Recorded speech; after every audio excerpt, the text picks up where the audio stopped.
morning. Good morning. This is Jamaica Live. We're on Bridge 99.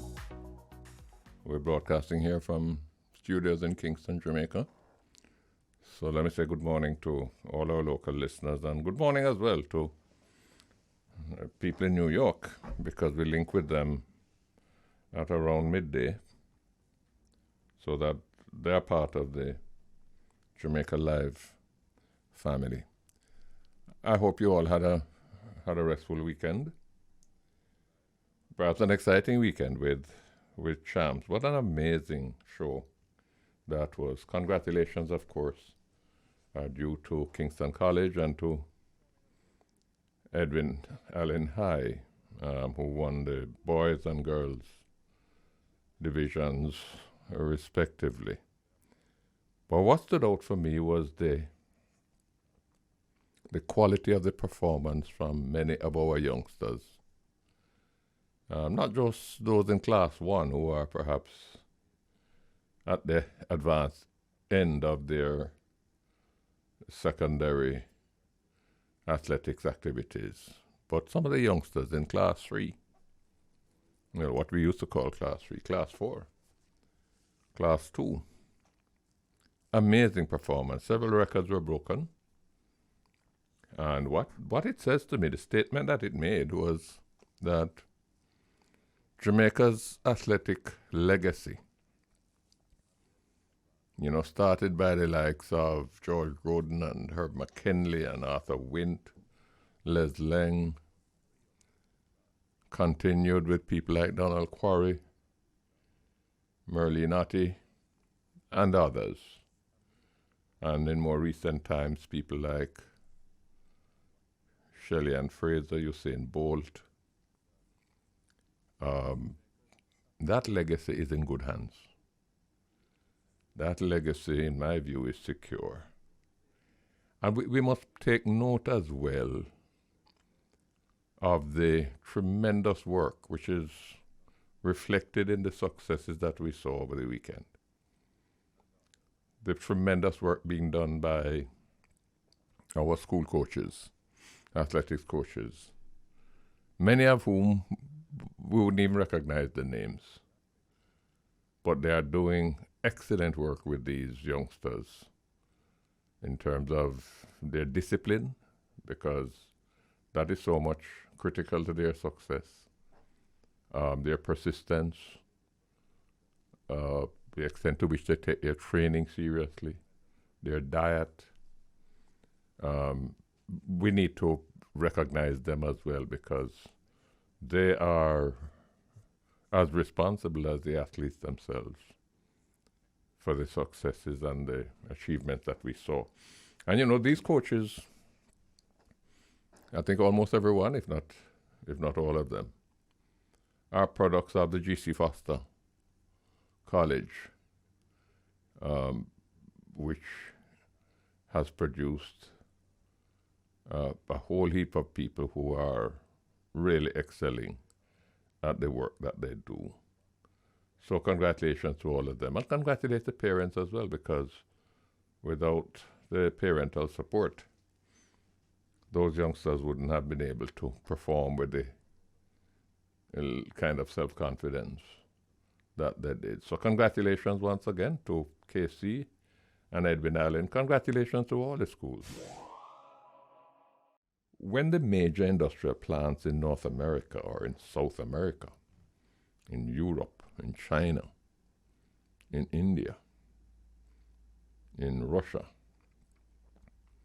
when they belch out noxic fumes that destroy the ozone layer, causing ice caps in the Arctic region to melt and leading to unprecedented floods, thousands of lives are lost. Thousands of homes are destroyed. Crops are wiped out. When it leads to global warming, causing sea levels to rise, the very existence of countries like the Maldives, that is barely 5 feet above sea level, And many of the islands of the Bahamas, which is close to us, is threatened. Because if the sea level continues to rise, many of those islands are going to be submerged, are going to be underwater. When climate change disrupts traditional weather patterns, causing severe drought in places like Somalia and Ethiopia, millions of people face starvation. We have seen the images on television, the little children with bulging eyes and underdeveloped bodies. The world is beginning to take this thing seriously. Greater attention is now being paid to the concept of sustainable development. What is that all about? In broad terms, it means creating a framework and a culture to guide our development activities with all its scientific and technological know-how, but to do so in a way that enables it to meet the needs of the present without endangering the prospects of the future. In other words, we can't just be preoccupied with satisfying our own needs and enjoying a good life. We must also be concerned that in doing so, we don't harm the chances of our grandchildren and their grandchildren also satisfying their needs and enjoying a good life when their time comes. Concerted efforts have been made at the international level to set targets and firm timelines for the reduction of carbon emissions to reduce the damage being done to the environment and to reduce the natural disasters that have been scientifically proven to be the consequences of global warming.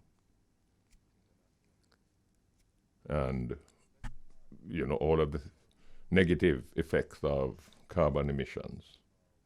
Not surprisingly, there has been some reluctance, tardiness, and outright resistance on the part of some major industrial countries whose activities are largely responsible for the crisis that we are now facing. This is going to cause them to have to invest considerable sums in modifying their use of technology, diversifying energy sources, for example, so as not to do as much damage as they are now doing to the environment. And then there are people like Donald Trump and some of the right-wing political leaders in Europe who completely dismiss these concerns. They say that climate change is a hoax. They say that there is no such thing as global warming. They claim that sea levels are not rising, not Nagoso. The concept of sustainable development has now been broadened beyond the issue of climate change to encompass other aspects of human, social, and economic well-being. These have to do with things like the development of social capital, social inclusion, social equality. They include shared economic development, the elimination of poverty, because the families remain trapped in poverty. Their children and the generations that come after them are likely to be just as poor, maybe even poorer. Another concept that has recently emerged is that of the blue economy. More than 70% of the planet is made up of oceans, seawater. The oceans have an abundance of resources. We know that that is where we get fish from. We know that that is also where we get as much as 30% of the oil and natural gas come from offshore drilling, offshore rigs that drill deep, thousands of feet into the seabed to extract oil and natural gas. But scientific research has shown that the ocean is rich in many other resources, biomedical organisms that could lead to major advancement in medical science, mineral elements, including things like manganese, that are of great industrial value, and many others. So the ocean is a huge frontier for economic development, but it too has been subjected to abuse. 14 million tons of plastic waste ends up in the ocean each year. 14 million tons. Remember, plastic is light, lightweight. So when you're talking about 14 million tons of plastic finding its way in the ocean each year and doing damage, damaging the reefs, damaging the whole ecosystem of marine life, that's something serious. On top of that, tons of raw sewage are dumped into the ocean each year. We build sewage plants, and in many instances, they don't treat that sewage. They simply put it through a pipe and dump it into the sea. And that creates its own damage to the marine ecosystem. So when we talk about the blue economy and the concern that has now emerged as to what we need to do to safeguard it, to protect it, to manage it in a responsible way, to benefit from it in a sustainable way, so that generations to come will be able to benefit as well. What we're talking about is planning for the future and doing what needs to be done to correct some of the errors of the past and to lay out a pathway for sustainable existence over time. These are the issues that we're talking about today: sustainable development and the blue economy. What does it really mean? How does it affect us? And with all the other problems that we have to contend with, why should we be concerned? Especially, little Jamaica. That's what we're talking about today when we come back. And please note that you can follow us on Instagram at Bruce Golding, JM, Bruce.Golding, JM. You got it? Yeah, okay. My producer is proud of me. We would love to have your comments and your feedback, because they will add value to our discussions. This is Jamaica Live. We talk issues. We try to find solutions. We want to make Jamaica a better place. And since we're talking about this kind of issue today, we have some guests lined up, and I'm very pleased to welcome to the program Miss Lenica Rhoden. Now, let me tell you a little bit about this lady. She's an environmental scientist and consultant. She has a degree in marine biology and international relations. She's currently pursuing her master's degree in environmental biology at the UWI. She serves as the coordinator of the Commonwealth Youth Climate Change Network. She has been named one of the youngest members of the Organization for Women in Science in the Developing World. She's managing director of eBiome,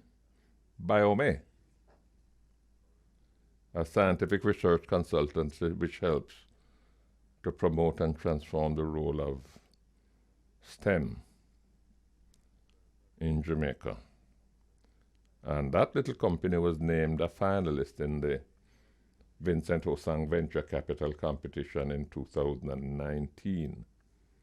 They were also awarded the International Energy Globe Award in 2019. And you know, Miss Rhoden, she has been awarded the Governor General's Award for Excellence. That was in 2015. And the Prime Minister's Youth Award for Excellence in Community Service in 2017. So it's no ordinary somebody we're talking about. Miss Lenica Rhoden, welcome to the program. Thank you. Thank you so much for having me. You have such an impressive resume that I'm intimidated to talk to you about a subject about which I know so very little. But tell me now, sustainable development. I was trying to explain what it means, but I'm not sure that my explanation was comprehensive enough. What do we mean when we're talking about sustainable development? Oh, so once we talk about sustainable development, we're just talking about economic activities that safeguard our environment with the consideration of the future generation in mind.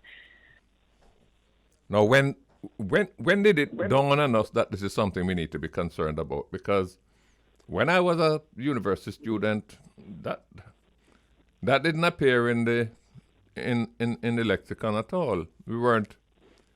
We were concerned at that time about trying to develop at whatever cost. Now, what you seem to be suggesting is that development cannot be pursued without concern for the impact that it has over a long period of time, no? Yeah, and social well-being of others. So what really made the world so aware of the fact that we need to start doing things more sustainably is the fact that, you know, we have a lot of resources that are non-renewable. Fossil fuels has been damaging our ozone layer for some time. Temperature has been increasing.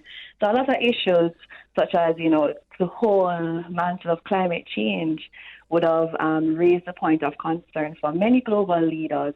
And so they've pivoted to say that we need to start focusing on doing things more sustainably, especially if it is that we want to leave the earth in such a way that, you know, future generations will still be able to benefit from it in any way or means. How disruptive is this going to be to the normal way of doing things? Well, it's not that it's going to be disruptive, and as an environmentalist, we don't want it to be viewed as disruptive. We just want people to adopt friendly ways. So, you know, like the easy things such as doing the 3 R's, recycling, reusing, and of course, you know, the ban on plastic, which is a great move because plastic, it takes such a long time to deteriorate in the environment. The switch from regular gas, diesel burning cars to electric cars, even though I just saw an article saying that electric cars aren't that good. But, you know, everything will still have its downside, but it's just that we're trying to limit the amount of CO2 emissions that is emitted into the atmosphere because that's a huge concern. I don't know about our listeners, but I am worried about how hot the summer is going to be. Like, even in Jamaica, we are feeling the heat, and every day it's just getting hotter. I remember even last year, even up to 2 years ago, there was a particular day. It was so hot, so hot. And, you know, it was probably like the hottest day of the year on record, but it's going to get hotter just because of the fact that, you know, we're still emitting a lot of CO2 despite, you know, the global call, other young people and global leaders have been saying, you know, we need to adopt more friendly ways. We need to be more sustainable in how we produce things. So, take the issue. Front and foremost, take the issue of carbon emissions. And you would know the hell of a fight that some countries have put up against the reduction targets Yeah. because it is going to disrupt their economic activities. They have these huge industrial plants belching out, using fossil fuels, belching out, emissions A into the lot of atmosphere. emissions. Yeah, but that is why we are calling for the use of renewable energy so that we can burn cleaner fuels. So, Yeah, but remember, I asked you how disruptive it's going to be. That is disruptive. That is going to say to a country, listen, in terms of the transition, it's disruptive. I'm not arguing against it, I understand. Yeah, that's because true. because some disruptions are useful and necessary, and some disruptions are even unavoidable. But at the same time, we want for it to be viewed as, or we love for it to be an easy transition. So we really don't want for it to be disruptive. We understand that these, especially large manufacturing plants, they're essential to, even to us here in the developing world. We get most of our consumer goods from China and all of those other countries that are producing large mass of things. But we just want for the transition to be smooth in terms of, which is why we've been calling for, greater funding to be put into research, development of renewable energy, because one of the points of concern is that solar panels wouldn't be able to, for example, power a large manufacturing factory or company or plant. Let's talk about the impact that it would have. Take a poor country, for example. Some of the things that we are insisting need to be done in order to protect the environment, in order to join the sustainability brigade. Some of those things require funding, expenditure. They are expensive. You just suggested you raised the matter of the need for funding. How do you say to a poor country that can hardly keep its hospitals going, don't have enough school places for its children, find some money to do these things that are necessary to sustain the environment? When I was in office, I recall I was in a meeting and we're talking about development, physical development. And we're talking about some of the requirements that are being imposed on developers. And I remember one person said, who felt that we were being too tight, too stringent. One person made a comment that, and I found it so significant a comment. He says, we're talking about sewage disposal, no? And the damage that is done when people squat and sewage is all over the place and so on. And he made a comment that the greatest threat to the environment is poverty. And therefore, it's no point in trying to protect the environment if what you're going to be doing is in fact increasing poverty, because you're diverting resources from critical poverty alleviating programs in order to comply with new environmental standards. How do you dismiss that argument? All right, so you and I are on the same side of the issue, but I think we need to be realistic and look at some of the real concerns. That is true. And this is why, I wouldn't say to a poor country that they should be concerned about funding it, because globally, especially recently at COP26, we would have discussed the $100 billion that developed countries would have promised for climate financing. But they haven't drawn the check. They haven't drawn the check, right? Which is why we are trying from a global scale to try to get the support that is needed there, because poorer countries won't have the resources to pump into research and to pump into renewable energy sectors and to pump into doing a full transition. And retrofitting of their little factories and so on. retrofitting, right? You know, so boy, it's a global effort, I believe, especially where sustainable development is concerned, which is why we have the goals and countries work together. Countries come together, they set the goals, and they meet nationally and set their own objectives that would be, you know, relevant to their local situation. And support is expected externally, especially from developed countries.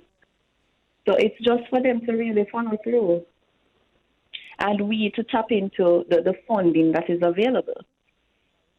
And we need to be concerned as well that you know the pendulum swings so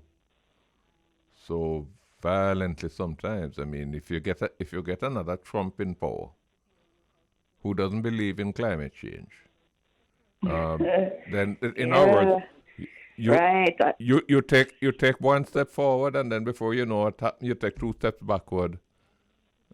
In a sense, you're marking time, no? Yeah. Yeah, international political economy is so unstable volatile. At times. Yeah, I'd say it's very volatile. Yeah. Can change as the minute goes.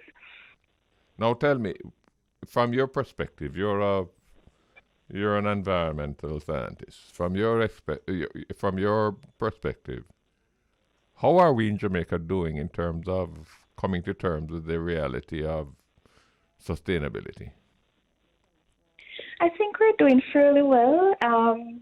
I love the fact that Jamaicans are very aware of what sustainable development is. Over time, through different programs, and the fact that we would have adopted our own development plan, the Vision 2030. I think what it is that we need to gain a greater understanding on is just the environmental aspect of things. So, for example, we understand the importance of having a fish sanctuary, for example.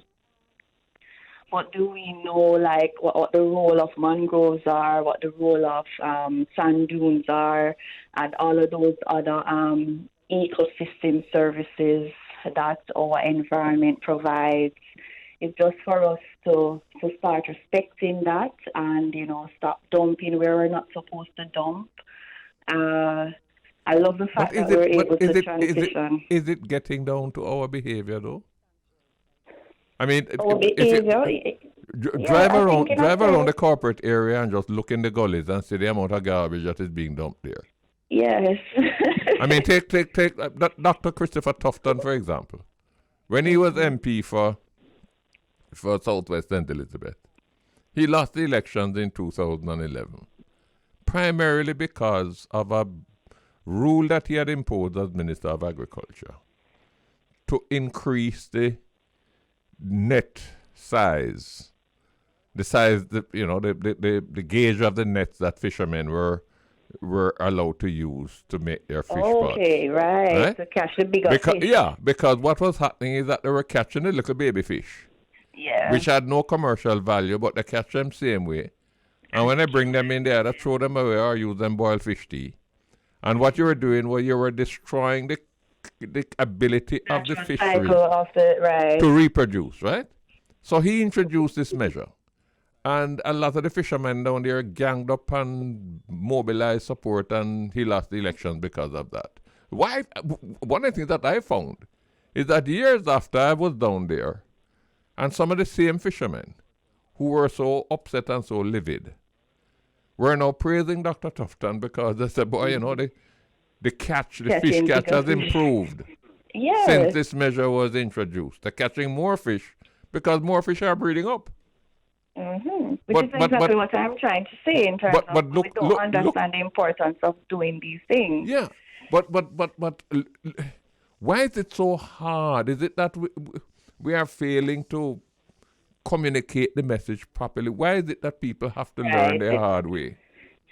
Why is it, for example, that it's only when the gully clog up and the water come down and wash from my house, it's only then that I realize that I shouldn't have been throwing the garbage in the gully all these years. So true. So it goes both ways. One, it is the onus is on us to communicate to the people and communicate in ways that they can understand. Whether we have to do scenario-based explanations or use graphics, videos, whatever the means may be. And then the other side of things is more cultural, where it is that, we're stuck in our ways. Some people are just stuck in their ways, and some of them doing them dumping in the gully from them living with them great-grandmother. So, why we have to stop dumping in the gully now? What is so different, or what is so new? So those are the questions that they're going to ask. People are going to always, be stuck in their ways at times. Especially, and we're going to have to engage all the stakeholders because, kids in school need to be exposed to this. right, A major it problem has is to in be the home, something. If in the Yeah. home, kids are not being taught that there are certain things that you must do and certain things that you must not do. Don't just throw things out, All of these things have to be strategically aligned and involved in the curriculum from basic right up, But you're so that we optimistic. can have change in behavior. You're optimistic that we're making progress. I am optimistic, yes.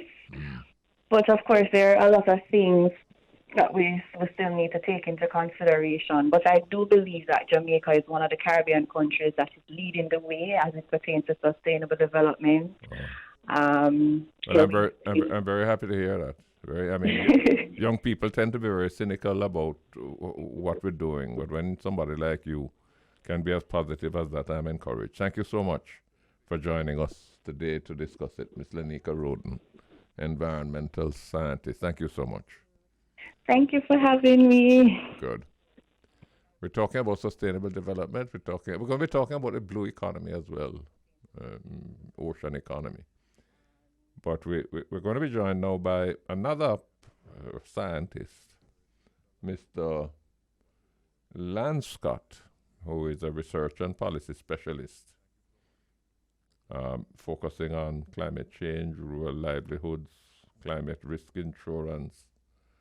He has a bachelor's degree in geography and geology, and he's currently reading for his doctorate at the University of the West Indies. We're producing some really talented and promising people. I believe the future of Jamaica is in safe hands if we keep doing that. Mr. Scott, welcome to the program. I gather you're attached to the Scientific Research Council, no?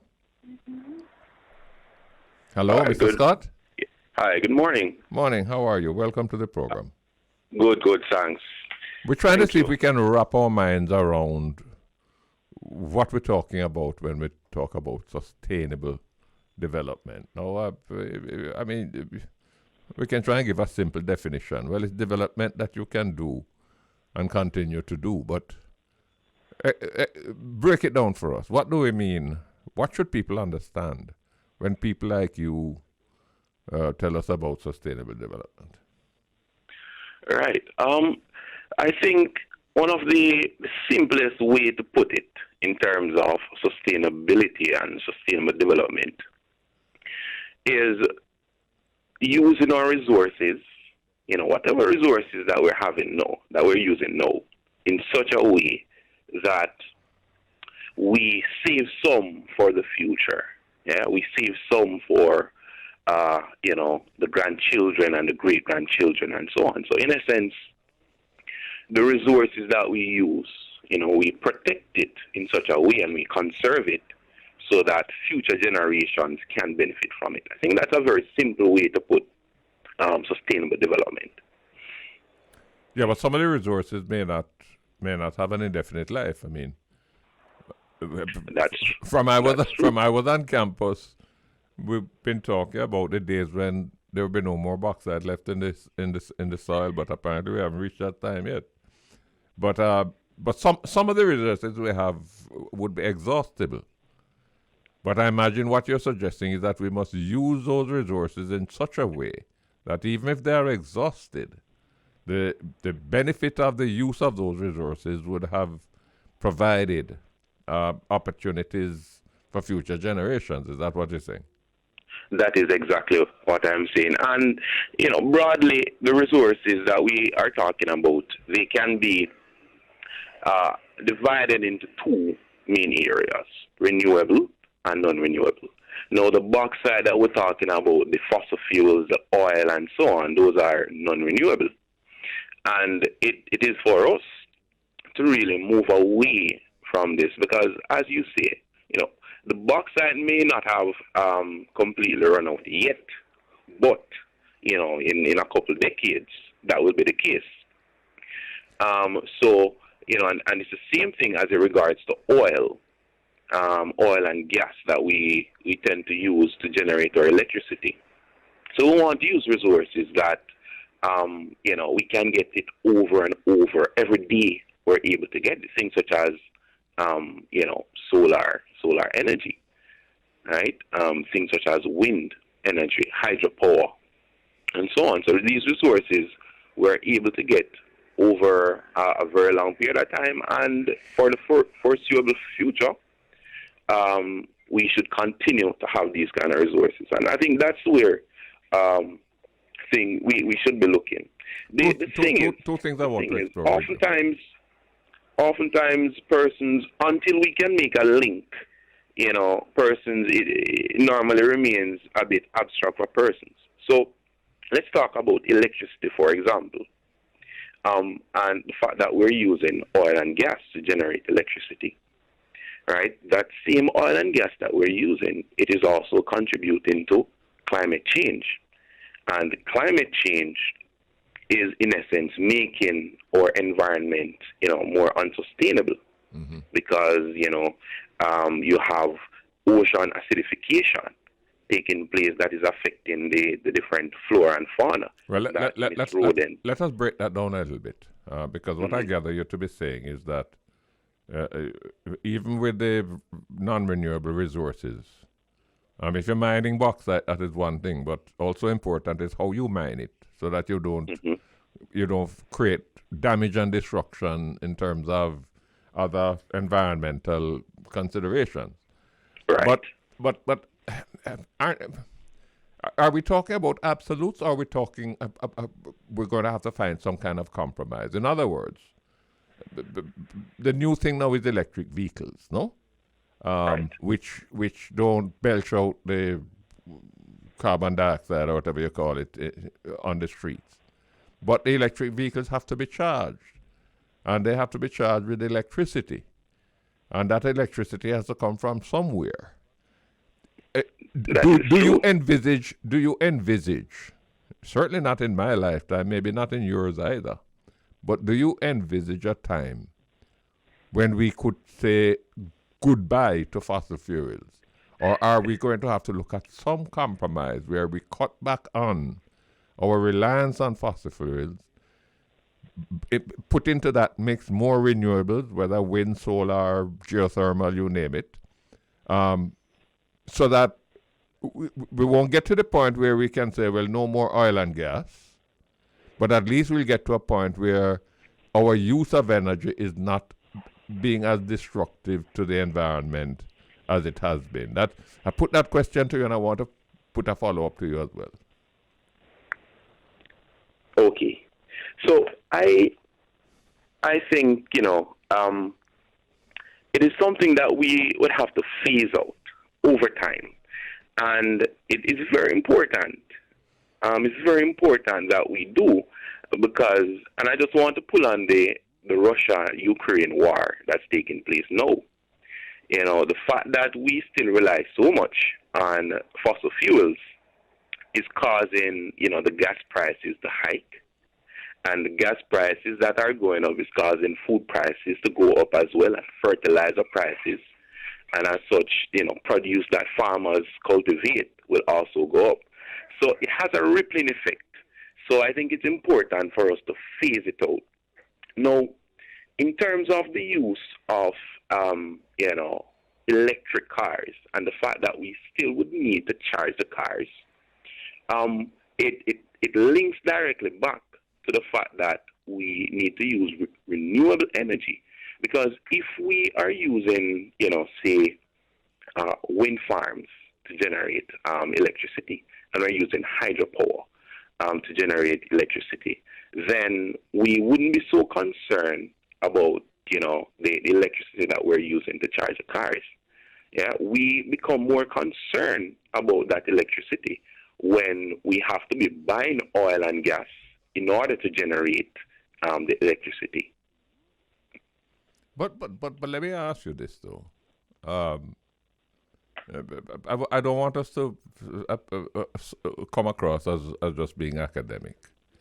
When you go into a major industrial plant, where you're talking about massive machinery that requires motors capable of delivering 500 horsepower. No solar can drive that. No wind can drive that. Well, but it can.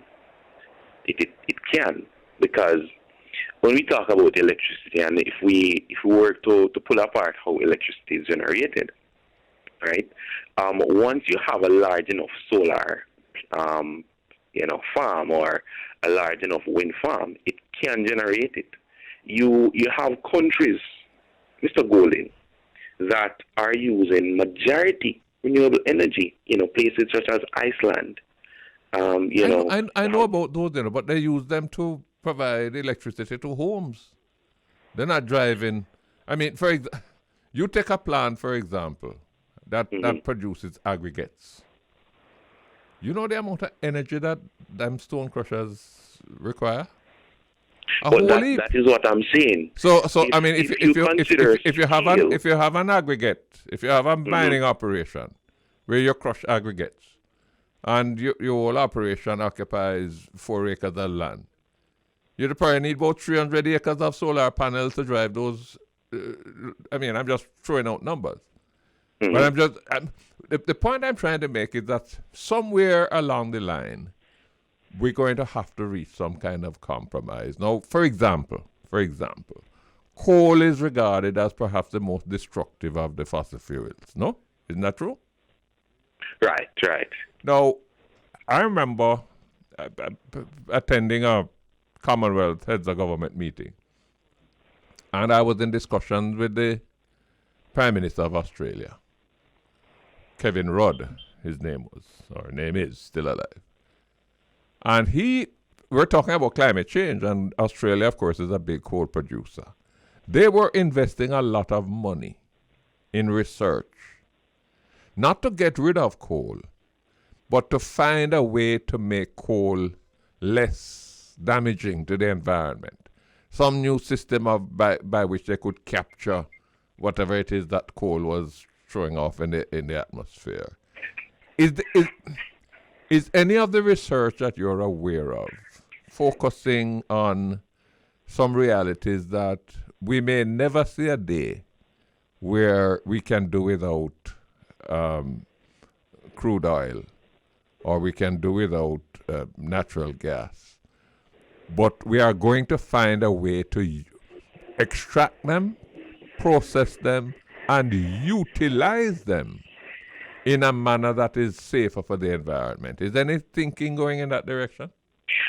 There's some thinking going in that direction, and for the main part, persons are trying to say remove carbon dioxide from the atmosphere using certain technology.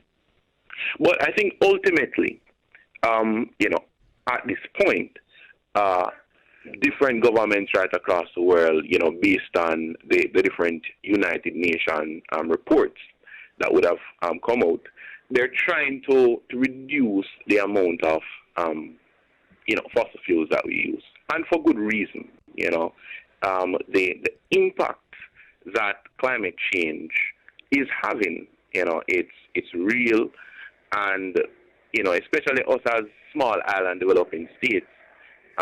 We have issues such as the sea level rise and, disruption in our species, increased intense hurricane activity, increased droughts.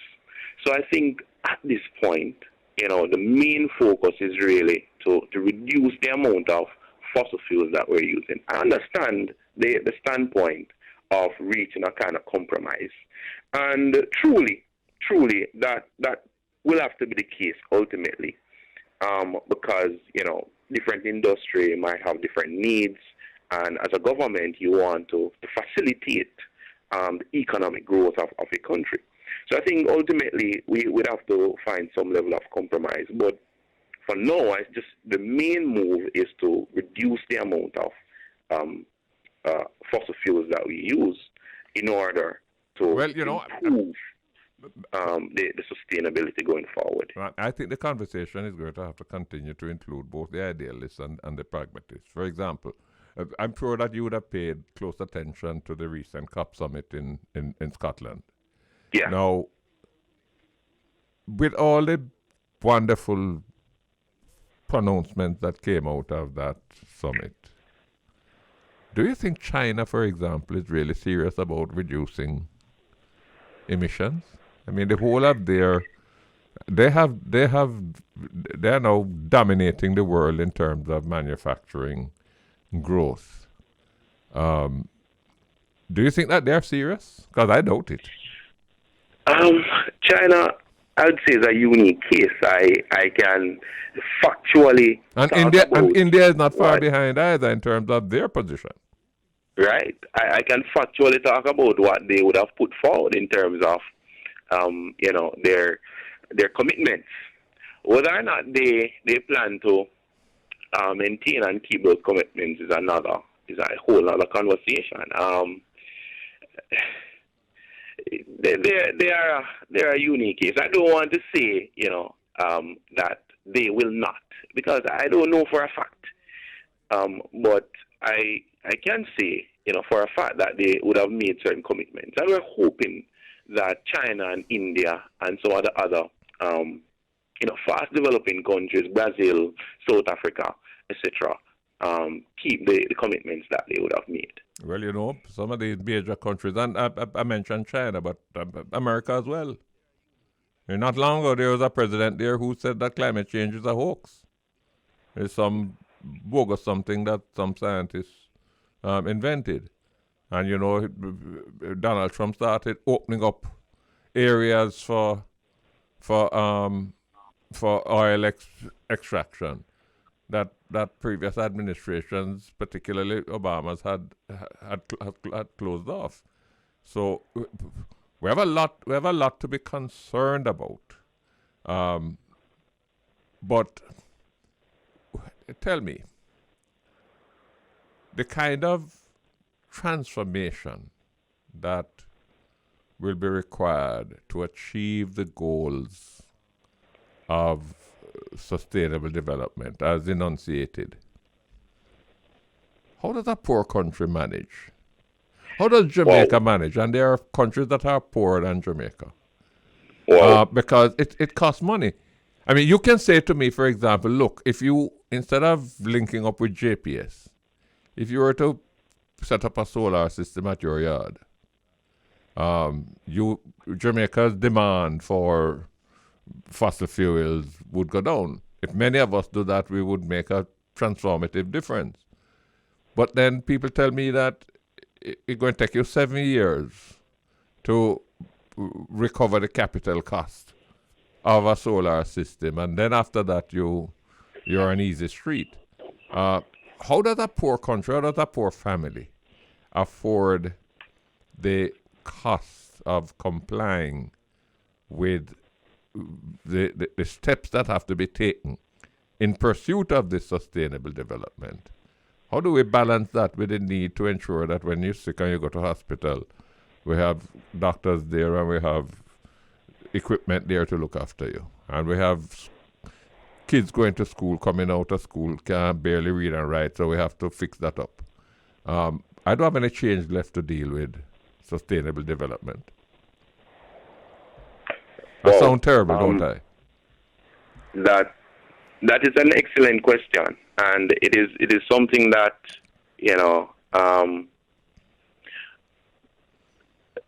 development practitioners have been grappling with that issue. How do you find a kind of balance between dealing with the needs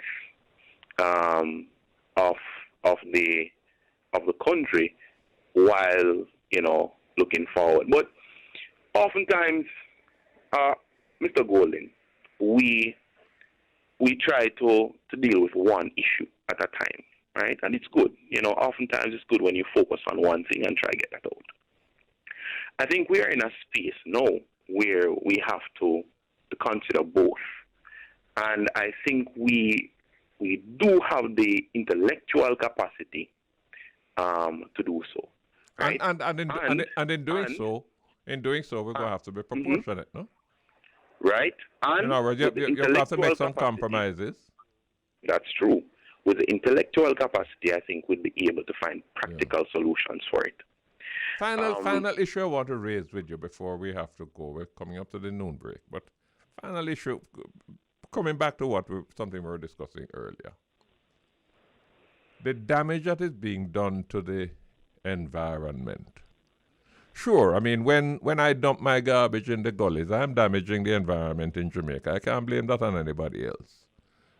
When I put plastic in the ocean, in the sea, it is damaging the marine life, choking up the seabed. When I allow sewage to just flow into Kingston Harbor, that sewage is flowing out and it is bleaching the hell out of the reefs and so on. I can't blame that on anybody else. But much of the environmental threat that we face that leads to weird developments in terms of our weather patterns. You're either going from extended drought where the poor farmers in St. Elizabeth can't produce anything to flooding where the little that they produce is wiped out. Much of that is not caused by Jamaica, it's caused by the major industrial countries. So if we're not able to get to a point where they are prepared to curb their bad habits and we have a means of enforcing it. I mean, look at what is going on in Ukraine now. One country just decided to break every convention, every rule. How are we going to enforce these commitments on the countries that have made them? And B, the damage that has been done to countries like Jamaica in terms of the sea levels, in terms of the erosion when we have floods. The developed countries had agreed from when we met in Copenhagen. They had agreed to put up a substantial amount of money to help developing countries to meet the cost of the mitigation that had to be made. But a lot of that was social chat. Them not put up no money. What is your understanding? Right. It's really an issue because these countries, the developed countries, would have promised approximately $100 billion to developing countries in order to deal with some of the climate change related issues. How much has been put in and how much has been disbursed? That's the thing. The commitment was not made. The commitment was not. It was made. It wasn't delivered. Well, the commitment was not followed through in terms of the money coming to fruition and going to the different countries. It leads to a broad area of climate justice, which has been highly debated over the past couple of years. How do you keep these countries in check, especially superpowers like USA, which is a major contributor. USA is one. Is one. China is another. India is another. Brazil is another. As you know, Mr. Golden, our voice as Jamaica only, it does not carry a lot of weight. So I think it'll take a regional approach. Things such as CARICOM, the OS, some regional bodies to really have a say and cause these countries to do what they said they were going to do. Mr. Scott, I'm running out of time. Yeah. We're coming up on a noon break.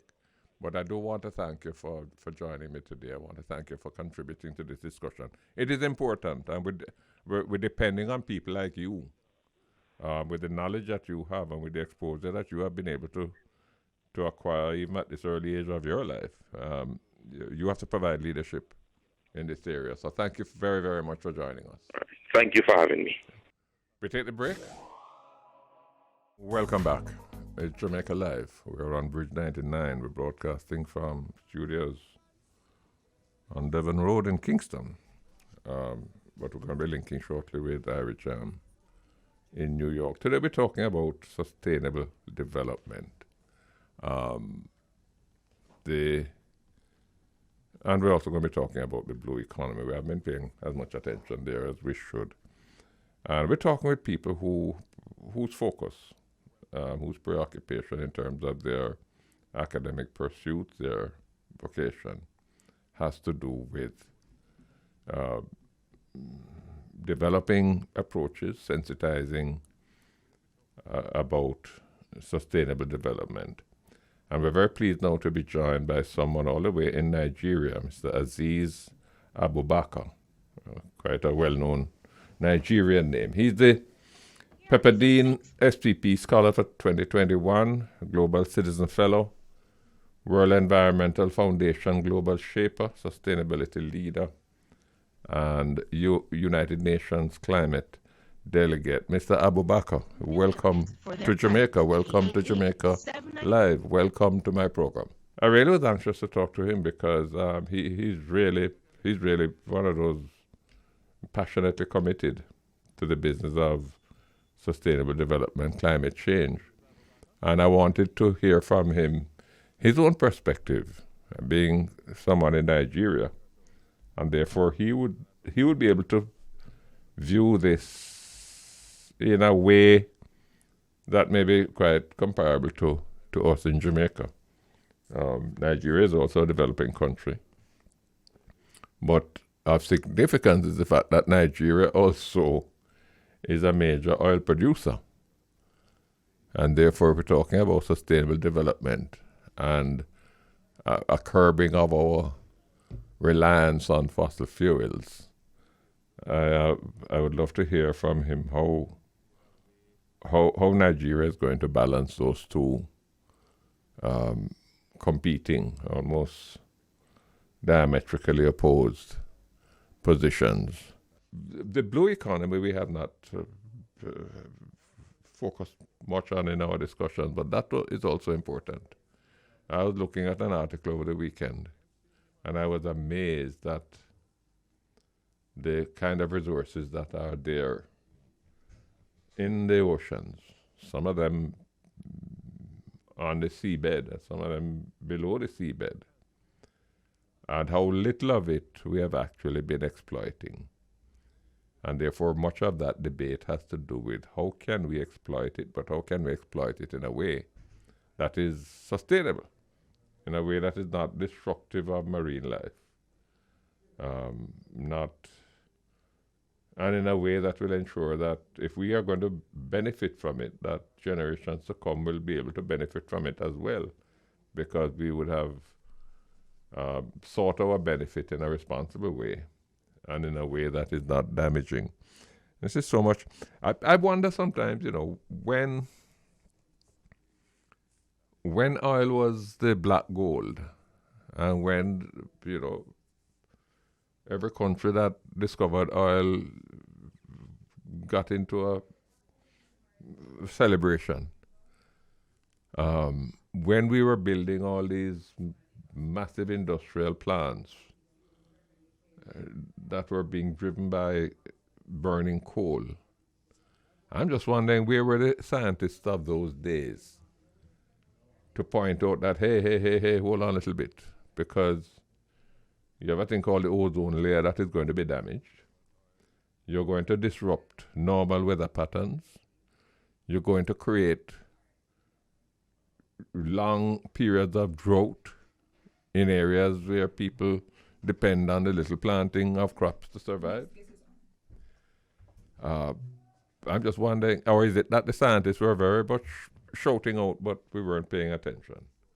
And if we weren't paying attention, then what is it now that is going to make the difference? We're still trying to see if we can sort out the technical problem we're having to link up with Mr. Abubakar. But we're going to move on. We're going to be joined by Miss Danielle Nembhard, who is a PhD candidate. She's actually a marine scientist, but she's pursuing her PhD, I assume, in marine science. And she's also another very talented scientist who is helping us to keep the focus on this important issue. If we do get Mr. Abubakar, we're going to sort of bring him on together if we are able to link with him. But Ms. Nembhard, welcome. Thank you so much for joining me. Thank you so much for having me, Mr. Golding, sir. How are you? I'm very well. Can I just find out, are we linked with New York now? Beauregard. Golding, how you doing? Hi, how are you? I'm doing great. Miss Nembhard, bear with me. I'm just linking up with our sister station in New York for the next, until 1 o'clock, we're going to be aired in New York as well. Bo, how you doing? I'm doing great, sir. Great weather here in New York City. That's today, good. 55 degrees, yes. I'm happy for you because I know what you've been through some parts of the winter. We're talking about sustainable development today. I'm sure it's an issue that is very much on the minds of public media and on the people in New York. Yes. Is it something that they're taking seriously up there? Yes, I would have to say so. In terms of when we're talking about marine life, a lot of people are, concerned about, preserving the ocean and the life that's in the ocean, and how can the economy also benefit from it without destroying the ocean. So, but are Americans ever going to be willing to confront some of the real problems of sustainable development? For example, Mr. Trump argued that this business about climate change is foolishness. Not Yes. so. Areas that the previous administration had said they would not allow, drilling and so on. He issued licenses left, right, and center. What's going to happen if you get Trump back in office, or another a Trump-like person, and they, in other words, one administration is going in one direction, another administration is going in another direction. Why is it so hard for us to look at science and come to a consensus and say, no, look, this is what we have to do if our grandchildren's grandchildren are to enjoy as good a quality of life as we have? Why is that so difficult, Bo?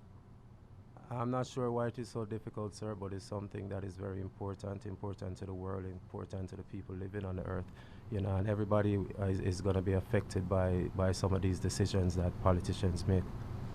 Well, we have to keep the conversation going. So thank you for being there for us, and hail up all the Jamaicans up in New York for me. Will do. Miss Nembhard, Mr. Golding, sir. tell me something. Are we whistling in the wind when we talk about sustainable development? I don't think we're whistling in the wind so much, I think there's definitely a lot of room for more interest across the board from all of our stakeholders, government, non-government, etc. And, we need to build awareness and educate people more on the value of these our ecosystems and using them sustainably. But I don't think we're whistling in the wind. I think there's definitely a lot of interest and momentum across the board, where people are definitely putting in some very hard work towards achieving this lofty goal for sustainable development. But the conversation is much more than just a little chat on a Jamaican veranda, because so much of our sustainability depends. We have our own problems to address, and I'm going to come back to that. But so much of what threatens the sustainability of our environment in Jamaica depends on what countries are doing thousands of miles away. Are you satisfied that in terms of the conversation that has been taking place at the international level, the summit in Scotland recently, for example, are you satisfied that all the critical players are on board, or are we simply getting some verbal commitments, but America and China and India really not into it? Yeah. I hate to sound cynical, but It's hard. It's hard to not be cynical, honestly, because as you rightly said, a lot of it is not determined by us, Jamaica, and other countries like us that are what they refer to as small island developing states, but what we refer to as large ocean states, right? Because we know that we're bigger than just our land masses. Um, there's a lot to be done. In the conference, the COP that we had last November in Scotland, I think a lot of important decisions were made in terms of acknowledging things like loss and risk and the people, the countries that will most be affected by climate change impacts.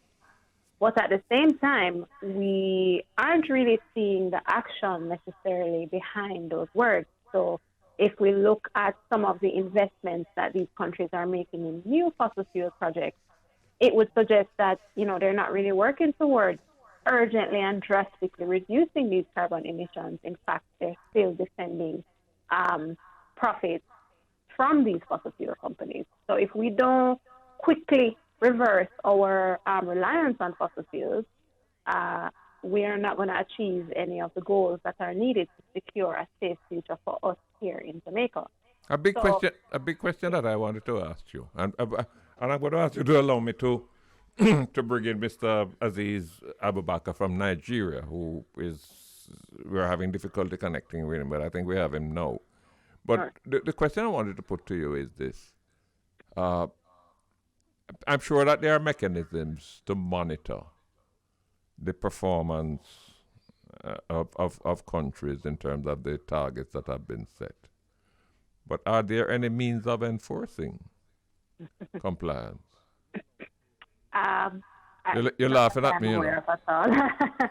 Not that I'm aware of, and that's a major issue. The monitoring is there, like you said. We have these conferences ever so often. We have reports that we need to submit, but outside of sanctions and things like that, and not getting access to certain types of financing or investment projects, there really is no kind of other enforcement that international governments or governments like ours can levy against big international All right. players Let, or let, those. let's pursue that some more, but let me try and see if I can link now Sure. with Mr. Abubakar. Is it possible this time? Nigeria, not that far away, we should have been able to hook up with them.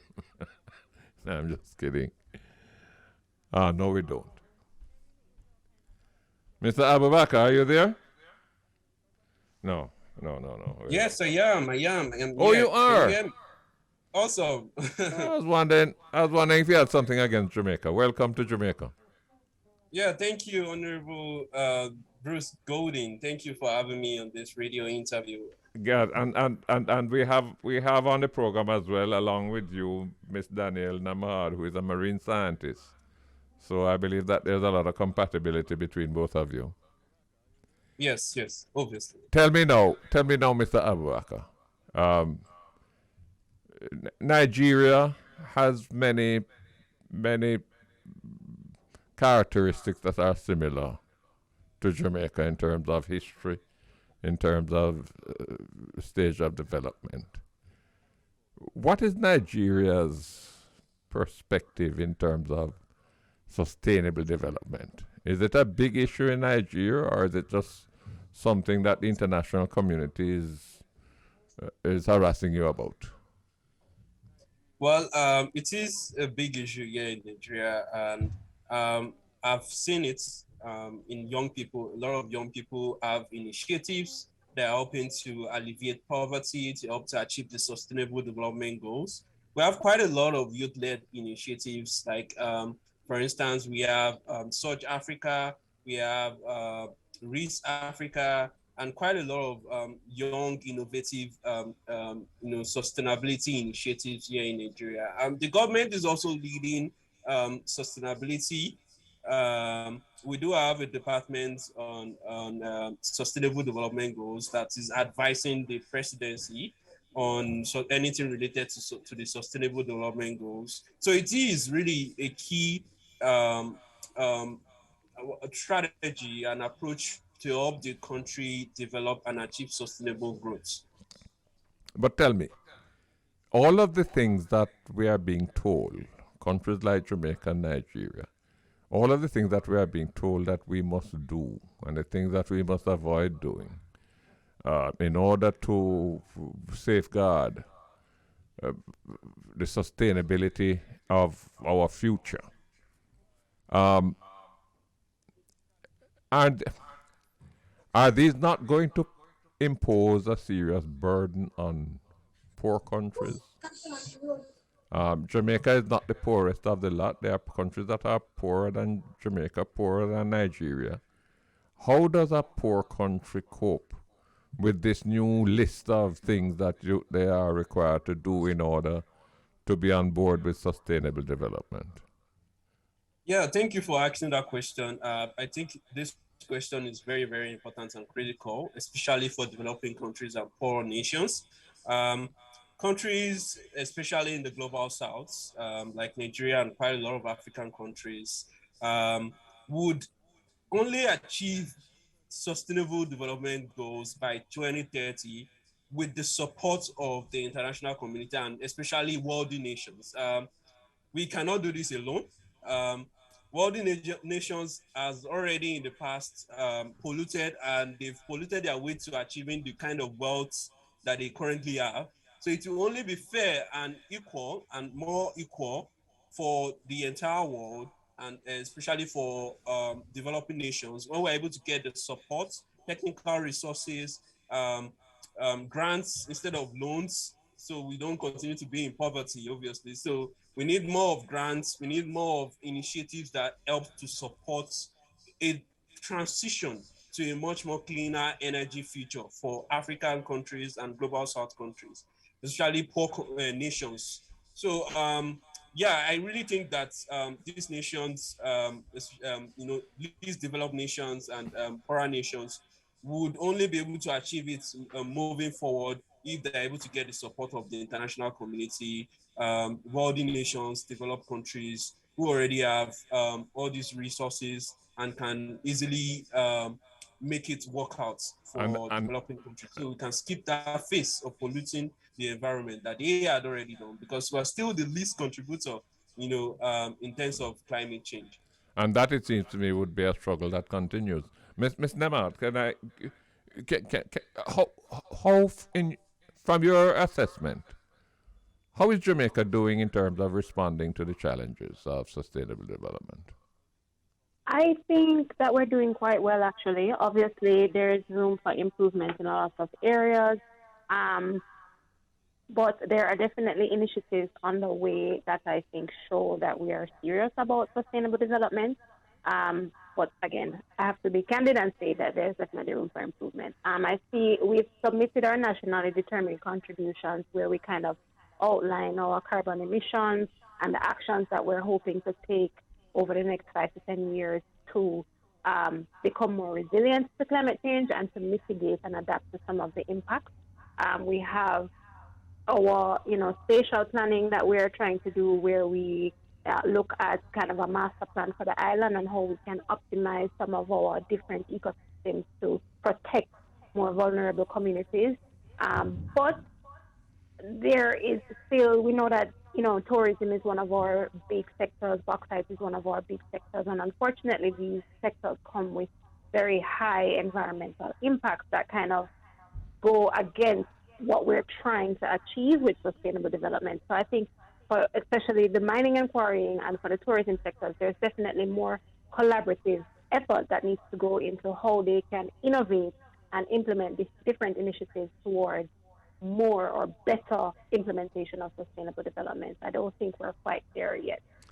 Are our people anywhere near as sensitized as they ought to be? I mean, the gullies in the corporate area are still the place of choice to dump garbage.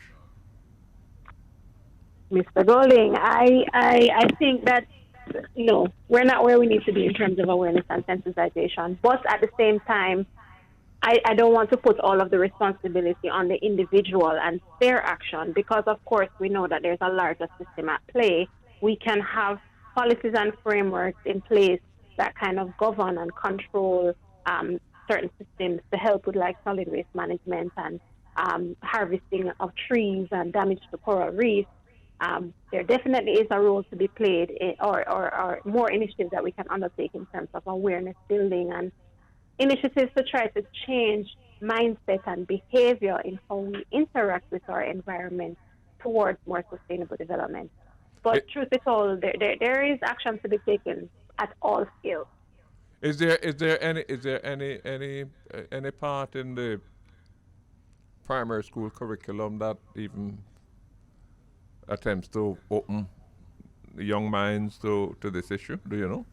Not across the board, right? So I know that there are organizations like Jamaica Environment Trust. They have a school environment program. I know NEPA, National Environment and Planning Agency, also has a school environment program. But this is not across the board. So not all primary and early childhood schools have things to do, curriculum catered for environmental education. Mr. Abubakar, what about Nigeria? What is your own assessment as to Nigeria's state of alertness? How is Nigeria doing in terms of dealing with the sustainable development challenges?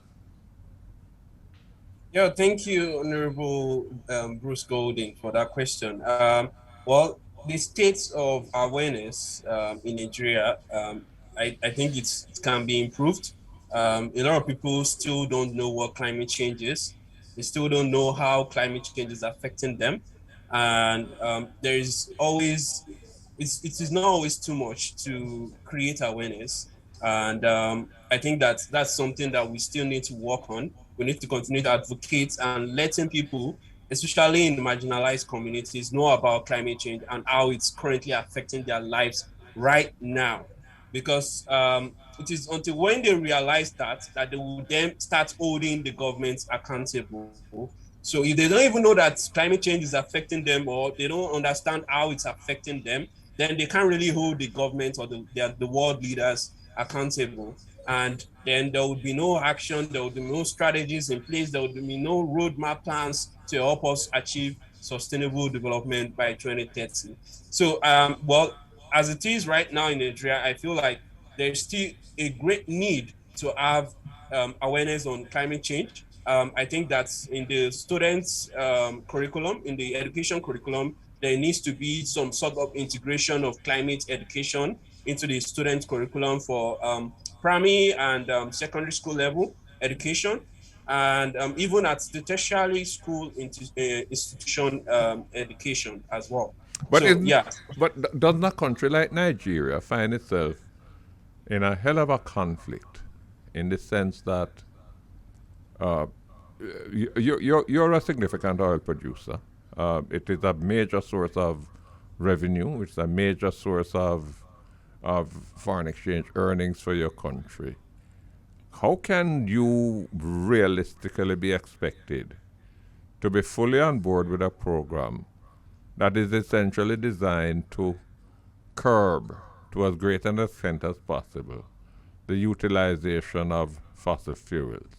How does a country like Saudi Arabia or Iran or Russia, Venezuela, now Guyana, how do these countries for whom oil and gas represent so much of their economy, how can they be expected to be enthusiastic about implementing measures that would reduce the demand for their primary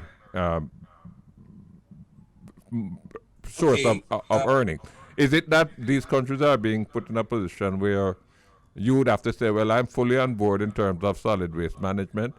I'm fully on board in terms of these other measures to deal with sustainable development, but don't mess with my oil because that's my lifeblood. Isn't that the position that Nigeria finds itself in? Well, as it is right now, I do think that countries like this need to realize, Nigeria and the big oil producing countries, they do need to realize that is not a sustainable option in terms of we can't always have oil.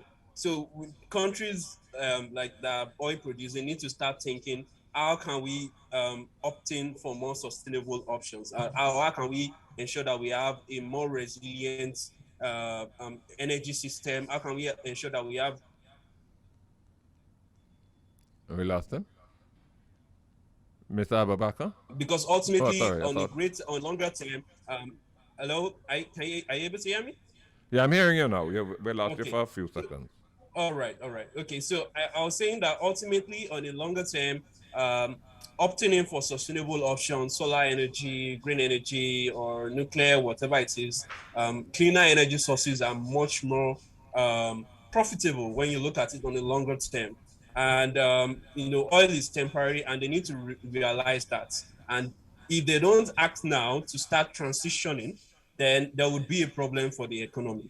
So ultimately, if they are able to realize that, then they would start taking climate action right now. So this is what I think right now. I feel like some oil producing countries are more of, oh, let's quickly make that money as quickly as possible. Let's quickly exploit our oil before when it becomes not possible for us to continue to explore oil. So I think some countries like that, even countries that currently have the capacity to implement cleaner energy sources, they still leverage oil as another income stream for them. Like the US, for instance, is still producing as much oil, despite the fact that in a way they still have nuclear plants, they still have solar fields and stuff like that. So it's a very, very political space where different countries behind the scene, they are showing that they are implementing greener solutions, whereas in the back or at the back of the at the back door, they are doing something else. They are agreeing to deals on oil and gas and stuff like that. So all of this needs to end right now if we're going to move forward and ultimately end the climate crisis for all people across the world. Ms. Nembhard, Yes, I'm here. uh, I want you to help me to get rid of some of my skepticism. Now, what the major industrial countries who are the major source of the things that are severely damaging the environment, what they are going to have to do to reduce that impact, to fall in line with the targets that have been set. Let's make no bones about it. It's going to require significant adjustments and changes, and it's going to be expensive. Now, have you seen any indication? Or let me tell you my observation. My observation is that there has been, it appears to me, there's a serious effort being made in Europe to get their plans to conform and to transform themselves. I'm not seeing the same enthusiasm in North America, not to mention South America, not to mention China, not to mention Russia. Why should I be hopeful if, I mean, it's one thing if they're not prepared to put up money to help countries like Nigeria and Jamaica to adapt and to adjust. But if they're not prepared to put up money to do the adjustments that are necessary in their own countries, because they're the ones who are belching out most of this bad smoke, no? Right. Give me a response. I mean, it's a difficult question to answer, if I'm to be very honest. But what is the alternative? We can't give in to the doomism. We can't give in to the cynicism to say, okay, they're not going to do anything, so we're going to stop fighting. I think there is some opportunity for us developing countries, here in the Caribbean, if we combine forces with, African nations, with Latin American nations, to come together to punch above our weight so that we can fight and tackle these issues on a global stage. We have to, of course, be realistic about it. We have to understand where the power lies and who are the important players. But we can't give up hope. I know it sounds like a very kind of idealistic response, sir, but the truth is we cannot afford to give in to the cynicism given all that is at stake. So we have to continue to rely on the science and act on the science. We have to continue to promote the science and build that awareness that you spoke of earlier and sensitize people. So when all of those youth, for example, went on a global strike, right, because they were saying, listen, our leaders need to do better when it comes on to, these climate change decisions, that's action that people younger than you and I are taking because they are saying that we need to secure our future. So as idealistic as it sounds, I think we just need to continue to promote the science, to build awareness, to collaborate, on a regional scale to come together to punch above our weight when we're dealing with these bigger players. Is the scientific community at one in terms of the issues involving climate change, or are there some people who can be cited by the Donald Trumps of this world to say that all this thing about global warming is nonsense? There are always going to be denialists and naysayers. There always will, but I think there is enough evidence and enough, what's the word I'm looking for? Consensus across the global scientific community about what's happening with regards to climate change and the impacts that it's having and who is being most affected and who is most vulnerable. So, again, it just comes down to continuing to push out that message. You're always going to be able to find somebody who has something counter to what you have to say, right? But we need to rely on the actual evidence and ensure that our message in terms of what needs to be done is much clearer and, communicated on a much broader scale than any naysayer or denier. Mr. Abubakar, is he still with us? Yes, I'm with you. Yes. I'm with you. Don't leave me until I give you permission to leave me, Tell me, from your perspective and from this perspective of developing countries in Africa, are the targets that have been set overly ambitious? Well, I actually do not think they are too overly ambitious. Well, they are ambitious, obviously, but and I think that we need to be ambitious if we're going to end the climate crisis right now. If we set, unrealistic targets, sometimes it may not work out well. But if we do try to look at it and try to be more ambitious, we could actually reach the targets that we're looking forward to achieving. And the truth of the fact is that these targets, when you look at it, developed countries especially, already have the resources. They have the resources, they have the economy, they have the finances to make it work out. But for one reason, for different interests, countries are not wanting to just achieve what should have been done already. So that is why most times I just like to call on and advocate, call on world leaders, especially for wealthy nations, to do the needful, because they can't do it. We do know they can do it. We know they have the resources to do it. We know they have the technical capabilities to do it. So I like to call on them to take action right now, and ultimately seeing this as something that needs to happen. It just needs to happen if we're going to end the climate crisis and prevent the catastrophic effects that may happen, or that is already happening. We have countries in Africa who are already experiencing flooding. We have countries that are already just so stuck in poverty they can't go out of it because of climate impacts.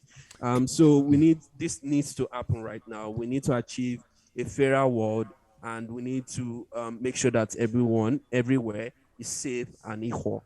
Can I ask you both to bear with me? We have to take a short commercial break, but I'll be back with you very, very shortly. Welcome back. It's Jamaica Live. We're broadcasting from Kingston, but we're broadcasting through to New York as well through Irish Jam. And we've been talking today about the important issue of sustainable development, what it means, what it imposes on us, what we need to do about it. And we have with us online at this time Ms. Danielle Nembhard, who is a marine scientist, as well as Mr. Azeez Abubakar. We're talking to him. He's talking to us all the way from in Nigeria. He's I told you before, one of the critical stakeholders in terms of seeking to promote interest in and responsible response to the issue of sustainable development and climate change. Ms. Nembhard, tell me, you still with me? I'm here. Good. The blue economy. What the devil are we talking about? I mean, the ocean been around for a long time. We've been using it for food, for transportation, as a place where we find energy resources, biomedical resources. Is this just when they talk about the blue economy, is this just another cliche that intellectuals have conjured up, or is it something really real and important? Well, it is really real and important, but that doesn't stop it from being an idea that has been around for some time. So you're right. Our oceans are there.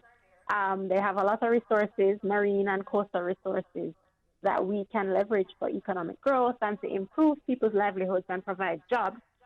And the blue economy concept is to do all of that while also preserving the health of our ocean ecosystems, of our marine and coastal resources. So technically not a new concept, but sometimes we have to repackage and rebrand to resell it so that you get renewed and revitalized interest and investments. And I think that's what they've done with blue economy.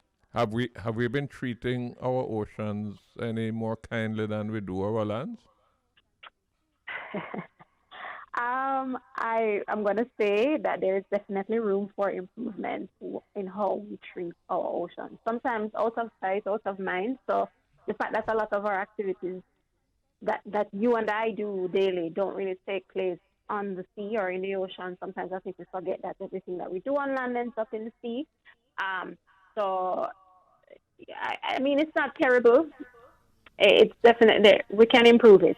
I know you'll hear me say that for a lot of my answers. I'm just trying not to get people to be too cynical. It's very easy to fall into the trap of everything is damaged and degraded, so let's just forget about it. But I want to maintain the hope that, if we have concerted efforts and use science and build awareness, we can actually make change. No, globally, I saw some figures which suggest that in terms of, the oceans account for something like 70% of the surface of the planet, no? Right. I mean, it's 70% ocean and 30% land. Right. Somewhere thereabout. Yeah. And I gather that of that 70% ocean coverage, we have so far, in terms of exploration, we have so far only covered what? I can't remember what the figure was. Was it 15 or 20% or something like that? Honestly, I don't know the specific figure, but you're absolutely correct in that we know less. We know less about the ocean than we know. No, that doesn't make any sense. There's a lot more for us to know about our ocean resources and ecosystems. Now tell me, has the science caused us to believe that there is a significant existence of resources in the ocean that we have not up to now made use of, which could be revolutionary in terms of transforming our lives, creating opportunities, spurring economic development? Is that where the thinking is going? There are definitely some who think like that, especially when you're talking about things like deep seabed mining. There is the idea that, yes, there is this kind of vast bank of minerals that we can harvest to utilize in building economies. So, lithium and all of these other minerals that we use daily, the ocean holds these things, and, biomedical resources are there. But again, like you said earlier, I think that the science is still developing, not only in terms of what is there, but how can we extract it in a safe and sustainable manner. We already have ecosystems that we know a lot about and are aware of that we can use, our coral reefs, our seagrasses, our mangroves, deep sea fisheries. We know already a lot about these ecosystems, and we have mechanisms in place, or we know of mechanisms that we can use to extract from them sustainably or to leverage them sustainably. When it comes down to these newer avenues, I think, again, there's general consensus across the scientific community that there is more that we need to understand about these environments and how we can use them more sustainably.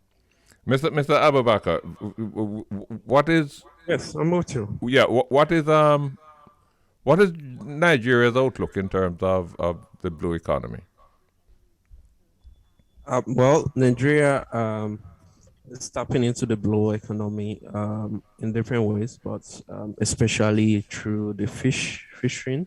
So at least this fishing has contributed like about 3 to 5% to the country's GDP. So we actually do have like boats and ships that go to the ocean, Atlantic Ocean. They are able to fish and get these fishes imported and also used within the country. So that's the major way I do know the country is stepping into the blue economy, and I do think that it needs to be done in a very sustainable manner. We need to do it making sure that we are minimizing the environmental impact as much as we can. Um, the country does a lot of offshore oil refining, oil exploration rather, and in some cases, or in most cases, doing that has had a lot of environmental impact. In the process, we've had companies pollute the ocean in a very, very, very bad way. We've had oil spillages. We've had um, black soot also affecting different mangroves around that are close to the ocean. So these are different ways the country is in a negative manner affecting the environmental space, and they are doing that only with the purpose of making profit and also considering the environment and the people living in those areas, because the people living in those areas are the most impacted. Recently I was reading a news on climate home news, and I got to know about a community in Akwa Ibom, which is a state in the southern region of Nigeria, where this refining activities is very high.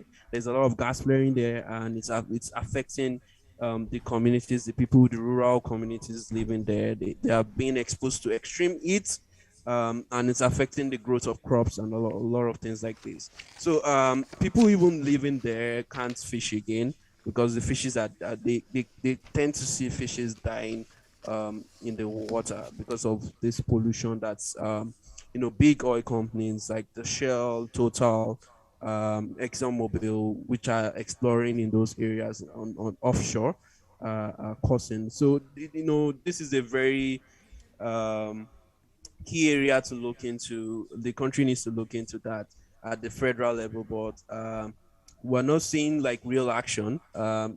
We have some policies like the climate change bill. We also have the petroleum bill, but these policies are not properly implemented. The enforcement is not there. Companies who have polluted and are being asked to pay for the amounts of pollution there. For every carbon they emit, there's a tax on it. So there's something we call carbon taxing, and the country has this policy, but if these private companies are not paying this amounts that they should pay, so we need a lot of enforcement to ensure that we have a more eco-friendly environment, and that all these companies that do explore oil on the ocean are doing it in the most safely and environmental manner possible to reduce the environmental impact. I'm glad to hear that. Miss Nembhard, Yes, I'm here. um, our marine resources, Let me preface what I'm saying by pointing out that I've seen some positive improvements in terms of policing our waters. Um, I'm a recreational fisherman. I go at least once a month, and I have seen some things out there. I used to, for example, and I'm sure you're aware of some of them. The use of dynamite to kill the fish and kill off a whole heap of fish, and you take up the ones that are marketable and you go about your business. And when that became a little difficult because use of dynamite was noisy, they started using chlorine bleach. You take 5 gallon drums of chlorine bleach, you dump it in the water when you reach in the nurseries, and the bigger fish come up, and all the fish come up gasping for air. You scoop up the bigger ones, and you leave the little small ones there to die. I've seen a change in the sense that when I'm out there, I frequently, far more frequently than I used to, observe the Marine Police patrolling, and they will sometimes come up and ask questions, ask me questions and so on. What ought we not to do more? Let me give you a personal experience. I went to New Orleans some years ago on vacation, and part of my plan was to go catch some redfish, because redfish is the most popular fish up there. First of all, I had to go to a game store and I had to purchase a license. And when I went to the game store and I said, well, I need a license, I'm here for a couple of days and I want to go do some fishing. The man asked me, well, what are you fishing for? I said, well, I'm fishing for anything that biting. He said, well, for each species you have to get a separate license. And you have to pay $20 for each license. Well, about, was it two or three licenses? And when I read the license, it told you how many of each species you can catch as many as you want, but how many you can keep, the minimum length. We're not there. I mean, if I go fishing in Jamaican waters, I can catch any amount of fish that I want. There's no restriction. Isn't there more that we need to do? There's absolutely a lot more that we need to do and that we can do in terms of regulating, enforcing, and managing our fisheries sector. You get we have close seasons. So like right now, it's the lobster close season. We have now announced a conch close season. But there are certain things like mesh size and the number of lines that you can use in certain areas and other close seasons for other species that we can certainly implement. There are, fish sanctuaries that we have in place, and those are growing around the island. So as you said, there's been some improvement. But let's not forget that there's limited resources as well in terms of policing our coast. And so, one of the avenues that the government, like NEPA and other agencies have been trying to take, like National Fisheries Authority, is to have collaborative community management where if you're from a particular community and it's a fishing community, you yourself can act as the police. You can look out for what is happening, who is using what. And I think we should recognize and big up the work of CCAM, because I think they have done a tremendous job of work in terms of what you're talking about there. Yeah, absolutely. They're one of the better, and they've done so much for that region, the Portland Bight area, in terms of community-based management of the fisheries there. But we're working on new laws. Fisheries Act is they're revising it now to have it be more stringent, to capture more, but it's definitely not at a level where it should be. So in my mind, what I want to see is, no fishing zones where this is the quota times of year where you can only catch XYZ fish. But of course, it's not as simple as that, because there are actual stakeholders. There are people who rely on these fisheries for their livelihood. And so any of these decisions that we're going to make, we have to have some real meaningful engagement with, fisher folk and the whole supply chain before we can put any rules on the book. Mr. Abubakar, what's your experience in Nigeria? How do they manage their fisheries there to ensure that it is not overexploited? Okay, so from my experience and from what I know, I think they're not doing well enough to manage the fishes, and I think there is more to do. I totally agree with what the other speaker shared. on how we need to have, certain areas are no fishing zones, and this place are fishing. You can fish here, and is we cannot ignore the fact that this fishes or fishing is actually a way of keeping some people's livelihoods, right? Some people depend on it for survival, right? So, but what I do think we need to do is we need to have proper mechanisms and monitoring systems in place to ensure that what we're tracking, certain species of fishes that may, where if we're over fishing, certain species could go to extinction. So we don't want that to happen, right? Yeah. Because every single organism or living thing is a part of the ecosystem, and the ecosystem is a circular system that keeps the balance in place, right? So we need to ensure that we have proper bodies in agencies that are, constantly monitoring. These species are threatened. We shouldn't fish these certain types of fishes, right? So this is what we should start to have in Nigeria, but I'm not sure we're getting any closer to that soon. With I'm a going to. lot of oil and mining, um, refining and exploring Yeah. activities going on along the onshore and the offshore of Nigeria. So I I'm think, completely out of time. I'm going to have to wrap up. But I want to all thank right, I great. want to thank both of you for joining me today, for helping us with this discussion. Mr. Azeez Abubakar, a UN climate delegate, and Miss Danielle Nembhard, one of our own marine scientists. Both of you have been very helpful to us in this discussion. Thank you so much for joining me. That's the end of the program for today. We're not going to be here next week, Monday. Next week, Monday is Easter Monday. But God willing, we'll be back the following Monday. And just remind you again that we are on Instagram. You can follow us on Instagram at bruce.goldingjm. And we invite your comments. We invite your feedback. We invite your suggestions. And if, we try to cover issues that we think are important, but if there are issues out there that you think that we ought to be focusing on as well, you just pass them on to us. We'll delve into them and see what we can do. Thank you so much. I'm out of here. See you week after Monday.